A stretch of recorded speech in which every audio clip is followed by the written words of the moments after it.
You're getting wet. Are you going to be out here all night? Saturday night in Nottingham. I mean, how many years have you been doing this?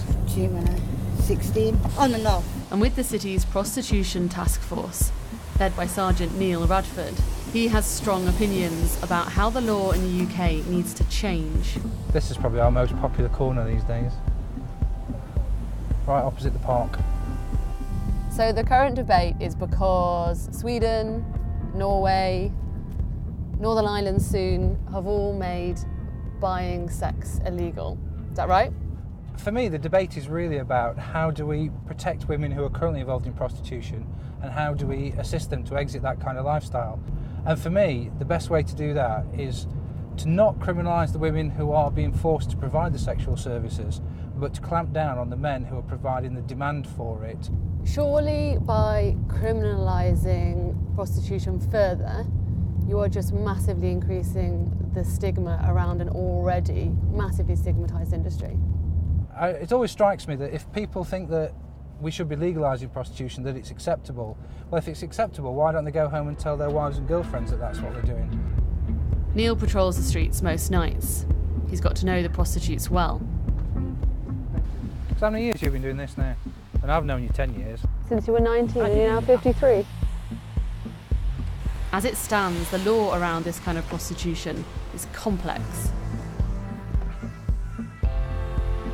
Around 1 in 10 British men are paid for sex and they're legally allowed to do that. The only thing that is illegal is soliciting or loitering in a public place. And that basically means the prostitute and the client doing a deal in public to have sex. How you doing? My drug use and that is not helping. Yeah. Yeah, being honest, yeah. You know, there's talk about potentially changing the legislation and making purchasing sex absolute and sort of clamping down on the punters. Yeah. What would you like to see the government do to make your life better? Right now, right this second, legalise prostitution. Why? It just make it safe for the girls, do you get me? Safe for the alright clients as well, do you know what I mean? Because they're not all bad. They have to go for check-ups, do you know what I mean? Even taxes. You'd like to pay tax? Yeah, if it meant Have it regulated. If it meant that I was safe and it meant that I could do what I was doing and be safer, yeah. If you didn't have to do this, would you? No, obviously not, no. So you'd like to get out if you could? Yeah, of course. See, what would you like to be able to have? Just a chance that everyone else gets, isn't it? It's not to be judged, basically. We didn't wake up one day and decide we were going to be a prostitute, you know what I mean? We've all got a story to tell. Street prostitution is one issue here. Neil says there are around 50 women working in Nottingham. Go online though, and almost 2,000 appear to be advertising. We pull up at a known brothel. We've been here 2-3 times before. It's 4 Romanian women. It's not always the same women, but they're always from Romania that are in here. Hello. Oh my God. I found you. Hello. Oh my God. So our first priority is to make sure everyone here is everybody's safe and everybody's well. If anybody's making you come and do this, or if anybody's forced you to come into this country. So this house counts as a brothel because there's more than 2 women in it selling sex. And that means that while they're not breaking the law, anyone involved in running this house, so renting it out basically, is committing a crime. The youngest girl here is 18. Only one speaks English. She's been doing this for 2 years and sends money home to Romania. Her parents think she's waitressing. Do any of the girls here want to work in prostitution? Nobody pushes us. Would you prefer to do something else? To be the same money with the same money? We do just for the money. We don't do for pleasure. Is it okay? No. No. They believe if they pay you for 1 hour, 2 hours, they buy with all. They buy your body, your soul, your everything. They own you. With the body, it's easy, you understand? But inside, I know too many ladies which they have big problems, Psychologically? Yeah. Overall, she would prefer legalisation, but says criminalising the buyer would reduce demand. If you don't have clients, of course, how you don't do the job, yeah. So you think Never. that would reduce it but not stop it? Yeah. Oh, stop it, never. Never. All of the girls tonight have said they prefer legalisation. How can you argue against that?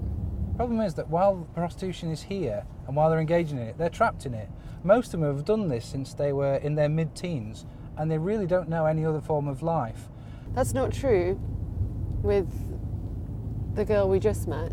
She's only done it for 2 years. She's a waitress as well. She does know another life. She doesn't have a drug problem, which I know is not necessarily typical. But also what you've seen there are 3 young women aged from about 18 to early 20s who've been taken from their families in Eastern Europe, are brought to a country where they don't speak the language, don't know the culture. They are also just as much trapped in this.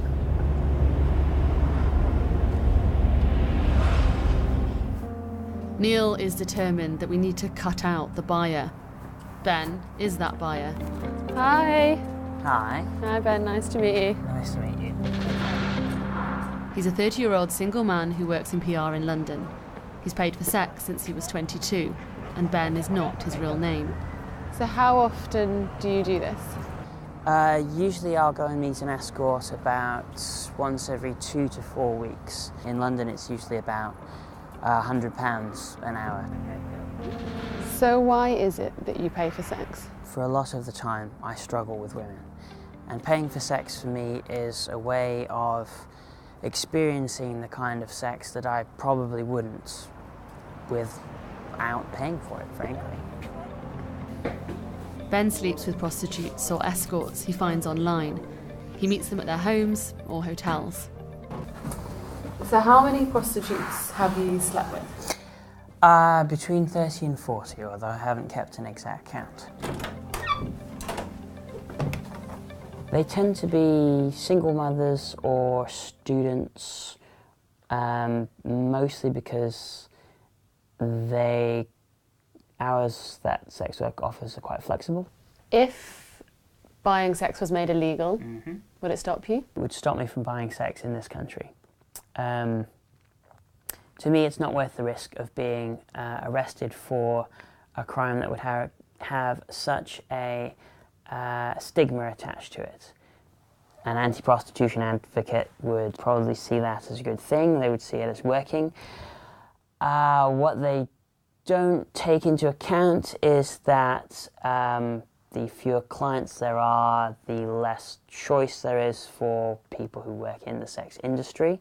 It would give them less choice in the type of customer they had, which would probably mean that they would have to take greater risks. The thing people don't understand when they talk about the morality of paying for sex is there's a huge variation inside the sex industry. Does the fact that, for example, someone who may be working in porn might have a drugs habit that compels them to keep working in porn, meaning that someone who watches that person's film is guilty? To me, it's a grey area.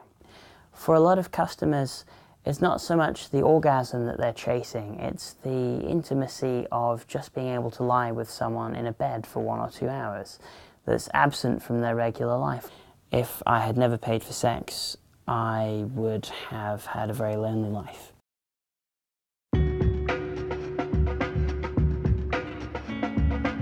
So in some countries, what Ben is doing is already illegal. I've come to Sweden. Here, buying sex is a criminal offence, but the selling is completely legal. Last year, an all-party parliamentary group on prostitution recommended that the UK introduce the same law. Sergeant Neil Radford and other campaigners who want the UK to do this have come here to produce a report on how it could work back home. In Sweden it's prohibited to buy sexual services everywhere, anywhere. Either it's a private home or either it's a public place. Mia de Frietje is one of the campaigners. She worked as a prostitute in Ireland for 6 years. What were your experiences while you were working in prostitution? We begin to see the world a very different way, because within a short period of time your only human contact becomes men who buy you, and then the other damaged or addicted women that you stand alongside. So we don't quite see the world the same way as everybody else. Is it acceptable to say to someone who works in prostitution, who may enjoy working in prostitution, no, you can't do this, this is not your right? The one thing that this law is not about is the minority, the handful of women that say they are happy to be there. This law is not about them. This law is about the vast majority of women who feel, like me, trapped. And this law is to stop the traffic, because it will not stop until we cut off what makes it exist in the first place. And that is the demand. That is those who believe they have a right to buy other human beings for sex. The collateral damage for those who say they are happy to be there is that they will have to look for a new job. That's collateral damage I can sleep with. Some people working in prostitution argue that this is a right, this is an absolute right for people to sell their bodies. Why is it so divisive?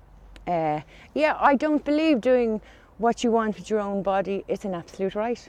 I don't believe it's an absolute right.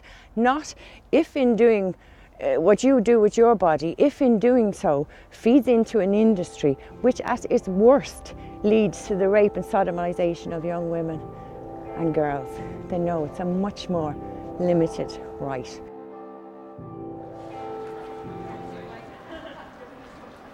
The group meets Patrik Siadalov, Sweden's national coordinator against prostitution and trafficking. When you talk about prostitution, even in the countries where you have the legal frame of prostitution, I mean, where are the positive things? There are still women on the street, so you haven't been able to eradicate street prostitution completely. I don't think that's possible. I mean, like with all forms of legislations, if you don't have the problem, you don't need the legislation. We have a clear decrease. What sort of a difference has the legislation made to the number of women on the street? I think before or around when we had the legislation, it was around 700-800 persons identified in the street prostitution arena every year. Now we have the number we're talking about 200 persons per year. Opponents to the Swedish model have strong grounds to be sceptical. They say it drives prostitution into more risky locations, and that criminalising makes it more difficult to protect the health of those selling.